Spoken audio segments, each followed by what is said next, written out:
for me as a leader, I really feel that I believe in going back to the ground, or going to the ground level and the grassroots to understand what my students want, what my faculties want. So I would not just sit in a boardroom and expect all people to come and present me a report. I would sit in counseling rooms, I would sit in front offices, I would walk across my campus corridors to understand the feel of my students and what is it that they want. When you first took over as CEO, so what was the kind of mindset shift you did or you required from being a leader in a system to actually leading the system? My mindset is always, the shift that I really feel that we all need to have as leaders is to think ahead. I mean, there are a lot of people to do the job around you, but a leader also always needs to have a strategic vision. You have to be able to evolve and change with times. And that is the critical thing that makes this institution, that's Pearl, gives it an opportunity, or gives my students an opportunity to really be ahead of time and to be able to perform better in the roles that they are in. So I wanted to understand now AI entering into this creativity world. How do you see the creative career going forward? Well, actually, adopt it as your companion. They are not going to replace you. We just talked about the orange economy. We've talked about the number of jobs that are being created, and it's very thrilling and very exciting to know that India has just officially entered this building. This orange economy space. And in the Union Budget of 2026, our Finance Minister, Shrimati Nirmala Sitharamanji, she didn't allocate funds. She also named this economy. All my 30 years, my largest team has been a women team. I lead a women team. I feel that women are very empowered, and women have the power to navigate. I always feel that women have something extra, that X factor which men lack. Do not be afraid of an idea, especially if you're in a creative domain. One should not be afraid of an idea. An idea today could be an answer for things tomorrow. Also, learn to fail. Not everything has to be a success route. You have to be able to work in both environments, success and failure.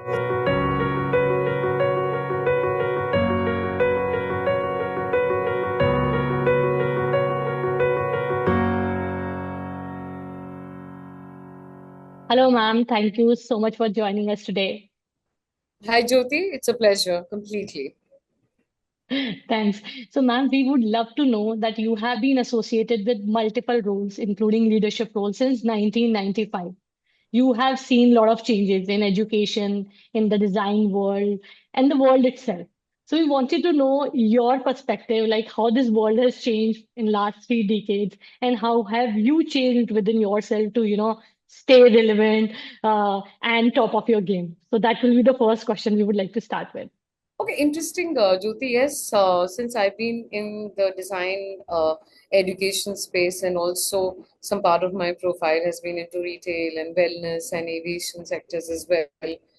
I've also had the wonderful experience of consulting in Indonesia, which gave me a whole perspective of a different region and personality, and how a cultural shift and difference there is there also. So that's an experience that I also value. So 30 plus years is a long time. And what has changed in this 30 years, for me, my passion has increased, and the hunger and the desire to achieve more has also increased, because I really feel that there is a lot that I can do in the creative education space. And especially, because being in the creative education space, we're not just not ordinary professionals. We're actually building professionals. We're building lives. We're fueling the dreams of people, and that is what makes our presence and my leadership position in this domain very, very special for me. I have a 25-year-old son, and every student, that who's there in front of me, and I've dealt with thousands and thousands of students. For them, they're all children, like my children, who've come to me to help them shape their careers. So this journey is very, very important for me. And how things have changed. Yes, there've been a lot of changes. I started off, and of course, primarily we say it's fashion, but and most people think that I'm mostly from the fashion domain. But I started off with the brand, and which was in fashion design and interior design. We set up more than 100 franchisees across the country. Very, very interesting journey for me. And I was very young then. So it was even more interesting because when a young, especially a girl, goes out and is interacting with people and telling them, okay, you have to invest this much and take the franchisee of my company, and for them to take you seriously was an interesting perspective for me, and I'm very very happy that the way my father has built that resilience and passion and strength in me. I mean, I'm a bureaucrat's daughter, and so I could kind of get that feeler from people, but eventually I got them to take me seriously. So by Oh, 1999, we started with the franchising operations in 97. By 99, I had more than 100 centers across the country. From all the metros, we started with the brand was Chandigarh based, but started franchising in Kolkata, across. I mean, that was our first metro. Then across Delhi, Bombay, Bangalore, smaller towns like Hisar, Nasik. I mean, you name a place, we were there. So that journey taught me a lot. That journey taught me the power of believing in myself, and that's something which I encourage everybody to do. Like I said, I was young. This brand was in its nascent stage. It was a brand from a place like Chandigarh, which was not a metro, and then taking it across the country. So like that journey gave me a lot of confidence in myself, and then of course that journey progressed and moved on. Then I secured a tie-up to offer degrees to the students of the previous brand, and that was a one-off in itself, because at that point of time, degrees in fashion and interior were not heard of. It was very there was unconventional. Yes, absolutely. So that getting those degrees, BSc in fashion design, BSc interior design, and all those degrees, why I did that was a very interesting conversation. So for me as a leader, I really feel that I believe in going back to the ground, or going to the ground level and the grassroots, to understand what my students want, what my faculties want. So I would not just sit in a boardroom and expect all people to come and present me a report. I would sit in counseling rooms, I would sit in front offices, I would walk across my campus corridors to understand the feel of my students and what is it that they want. And it was one such interesting moment, when I was sitting in the front office at my office in Chandigarh. And this is very harried parent, who came along with her son.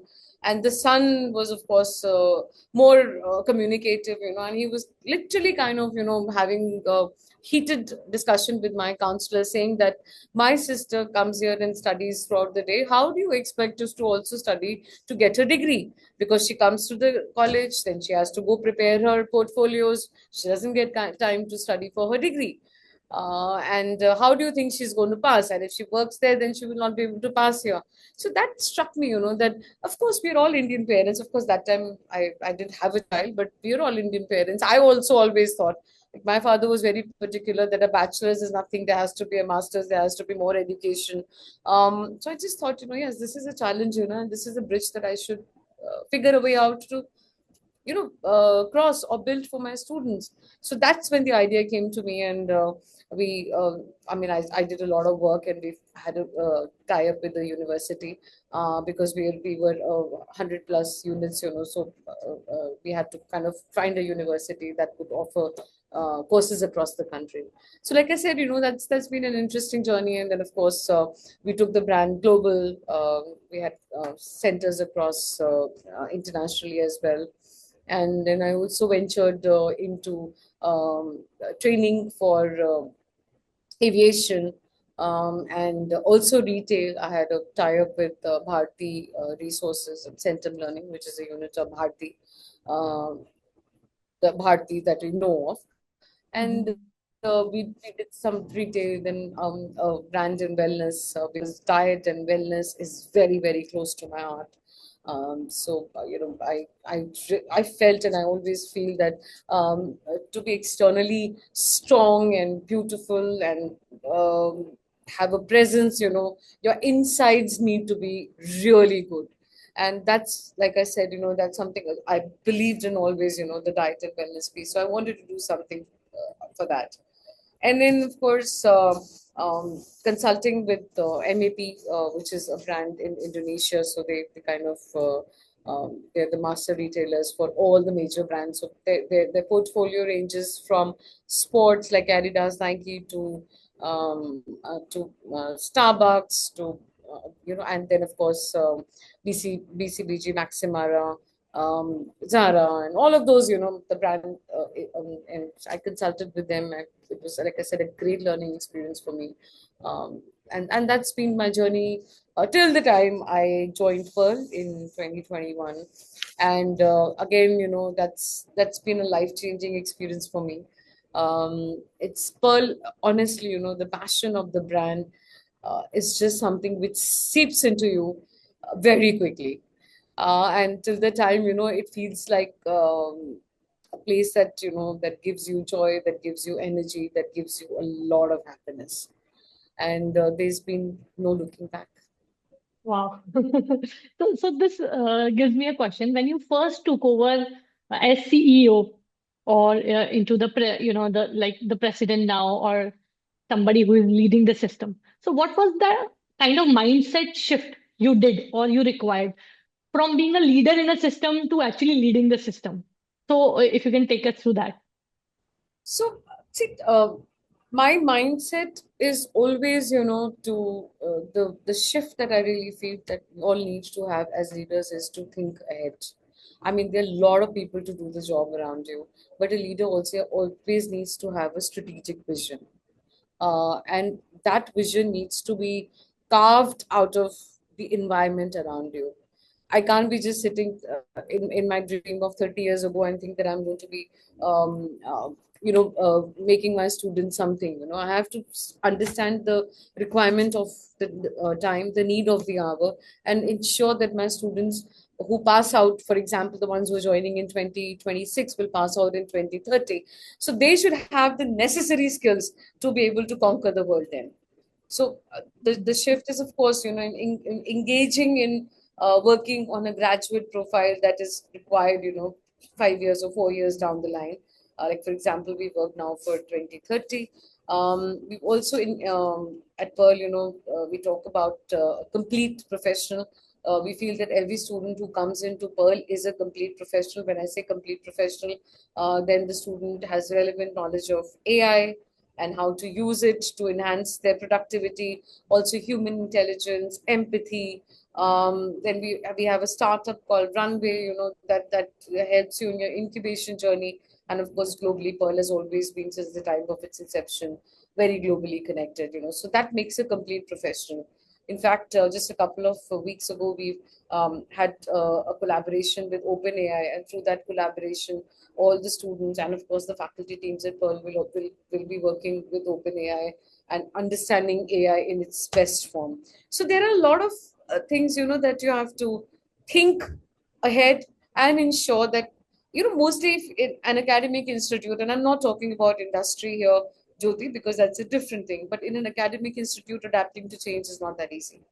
And Mhm. that's the mind shift change that I bring about in my organizations and through my 30 years of experience, that you have to be able to evolve and change with times.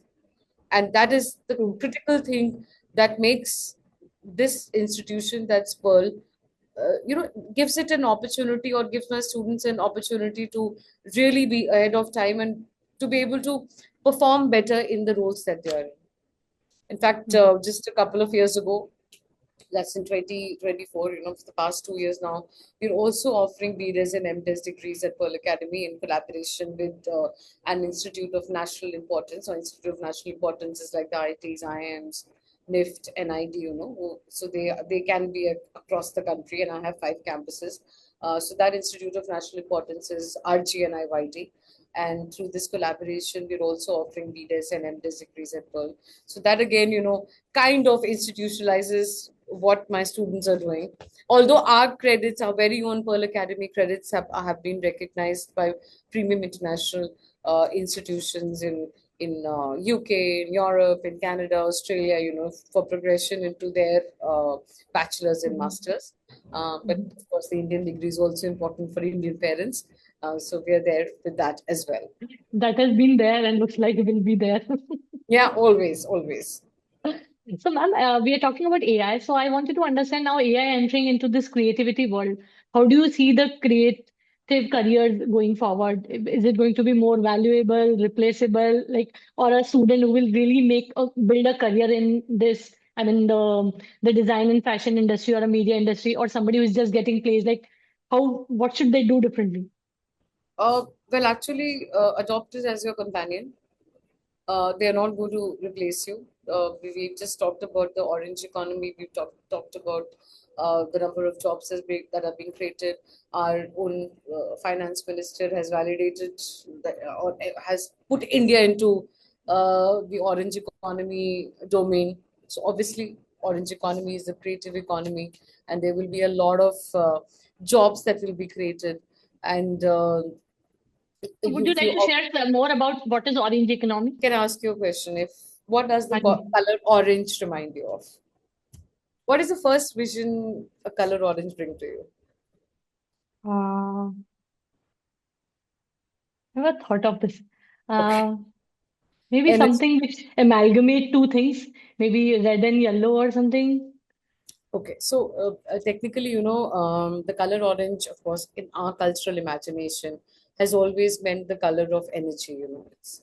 It's vitality, it's fire, and the orange economy is the global creative economy, and it's the most dynamic economic force of the 21st century.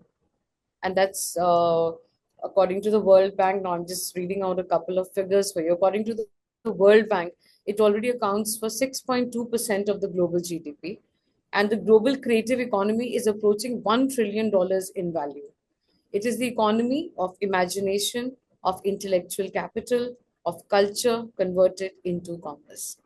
And what I wanted to share with you is that, and it's very thrilling and very exciting to know that India has just officially entered this building, this orange economy space. And in the Union Budget of 2026, our Finance Minister, Shrimati Nirmala Sitharamanji, she didn't allocate funds, she also named this economy for us. And she called this orange economy our economy. So that's Wow. that's the importance of this economy, and the AVGC sector, that's the animation, visual effects, gaming, and comics. That in itself is projected to require 2 million skilled professionals by 2030. And our media and entertainment industry that you talked about is now valued at 2.5 lakh crores. So obviously, this calls for a lot of training of professionals in this sector and a lot of jobs being created. And that is why I'm saying that this is one sector, the orange economy, like I said, it's irreplaceable. So if we use Hmm. AI as a companion to us, then the thing now, Jyoti, is not whether we have to adopt and adapt to AI or not. If you do not do it now, you'll be left behind in the race. That's how important AI is right now. Sure, sure. Got it. And you mentioned in your first conversation that you had to make sure that people take you seriously, then being a girl and all those things. So I wanted to understand after 3 decades now, what do you think? I mean, a female in a leadership role has to work as equal to the male counterpart, or we have to do little more to prove to the metal. Like, what do you think about it? Honestly, Jyoti, if you were to ask me, I really do not distinguish between men and women. Uh, But the this world in general, the way they Generally, I'm saying as see us. professionals also. Mm. For me, it was, like I said, that I was very young. I mean, so and I'm talking about some 30 years ago or even more. And at that point of time, taking this whole thing forward and being there has taught me a few things. I do understand where you're coming from. That sometimes it is felt that you would not be on the same what should I say, pedestal as a man in your position. But all my 30 years, my largest team has been a women team. I lead a women team. I feel that women are very empowered. And if at all, at least I do not face that challenge. But if at all somebody faces that challenge, I put in an extra effort to ensure that that person is, taken care of in a better way, and treated better as well. So like I said, and our industry has a lot of women. In fact, yesterday I was at a webinar hosted by Hindu, and the I panel saw had on your LinkedIn. the panel had two men and three women. So that's the power of women. I don't think, Yeah. but yes, I mean, different circumstances, different businesses might be having a different perspective. I have experienced myself.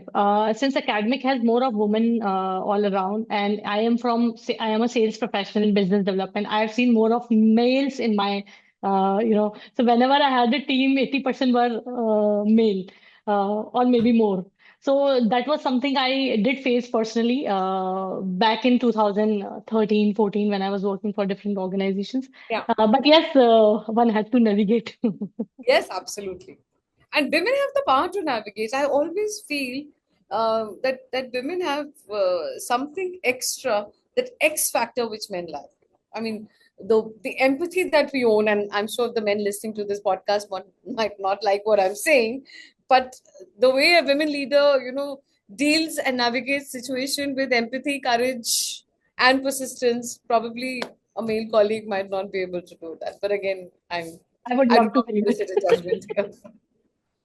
Yes. And we discussed about how AI has to be adopted by the students now, or somebody, not just students, anybody and everybody who wants to thrive in this world. Apart from this new thing which we all have to adapt, what do you think truly differentiates a student who is just doing, getting placed, doing okayish in the career, or somebody who does something meaningful and build upon his career? So, what are those things? Because we get a lot of early professionals also who are watching our, YouTube channel. So, what's your advice to them? You have seen so many thousands and lakhs of students passing through your curriculum content and then eventually making their mark in the world. So, Jyoti, a couple of things, that do not be afraid of an idea, especially if you're in a creative domain. One should not be afraid of an idea. An idea today could be a answer for things tomorrow. And also do not learn to also learn to fail. Not everything has to be a success route. You have to be able to work in both environments, success and failure. So that for young professionals is very important, especially the Gen Z of today. They do not understand the power of failing. They also deal with a lot of changes around them, and it's actually been a very tough time, I see, for the past few years since COVID, and then endless disruption in the world, endless disruption. And I really feel that this generation has had to go through a lot. So if and things like that we have at Pearl, well, like I said, complete professional, wherein we focus a lot on problem solving, empathy, critical thinking, making our students firmer and, more like be able to take I wouldn't say failure, take maybe learn to take no for an answer, be prepared for everything in their life. Yeah, the Uh, rejection so comes yes, I between mean, we the. need to be able to do that, and that is important. Of course, one thing that I personally believe is very very important.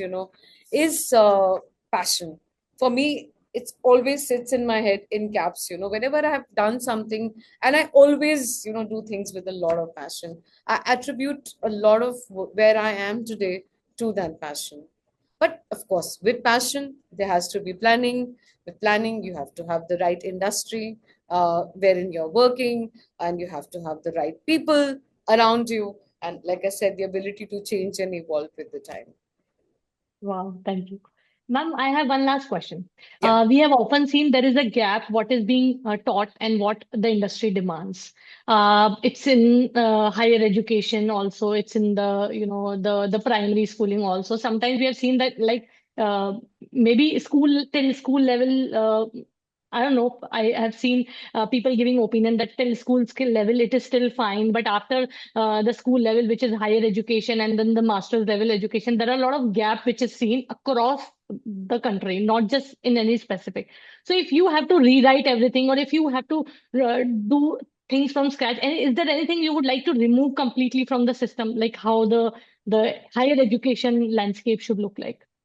No, not really remove Jyoti, but I think add Hmm. a collaboration between academia and industry is very important, because eventually the student is either going to be having their own entrepreneurship venture, or they'll be joining an industry. But like we say, the design thinking has to run across all disciplines, because ultimately if you're not able to think what the user wants, you would not be successful. Similarly, you need to understand what the industry requires, and we should be open to collaboration. The academy and industry needs to collaborate. For example, I'll tell you, for Pearl, we have a collaboration with Realme, which and so we've just designed I think it's called Realme Pro 4, and we say it's a phone by the Gen Z for the Gen Z. And so that collaboration is giving a lot of opportunity to our students. Then at the same time, we also have a collaboration with Tech Mahindra. We have a makers lab, Tech Mahindra Makers Lab, and we're doing projects with them. We have a collaboration with FDCI, Fashion Design Council of India, and as part of that collaboration, my student showcase at Lakme Fashion Week ex FDCI shows, twice a year. And also, my alumni gets an opportunity to showcase at the Couture Week. And not just showcase, we also, they work backstage, they are the media pit, recording content and meeting people, and they're the volunteers, who are really making the fashion weeks happen. So these kind of collaborations really, make our students adept for the industry. So I really feel that one should not shy away from the industry, because eventually the industry will tell your students what they need to do. And again, the institution where I am in currently, Pearl Academy, we have a lot of interaction with industry. Like I said, collaborations, master classes, coil projects, with industry, with international bodies. That makes my students stand out from any other student uh, across the globe. Thank you so much, ma'am, for your time. I am sure your insights are really going to help all of us, not just somebody who is making their career into creative fields and not just females. And it was wonderful to have you. Thank you so much for giving permission to put your LinkedIn link also on the description box in case somebody who would like to, understand more. I am sure they can connect with you on LinkedIn. Sure, Jyoti. Thank you so much, and it's been a pleasure interacting with you. And very happy to for people to reach out, and if I can provide any answers, I'll be very happy. All right, ma'am. Thank you so much for your time. Bye bye. Bye.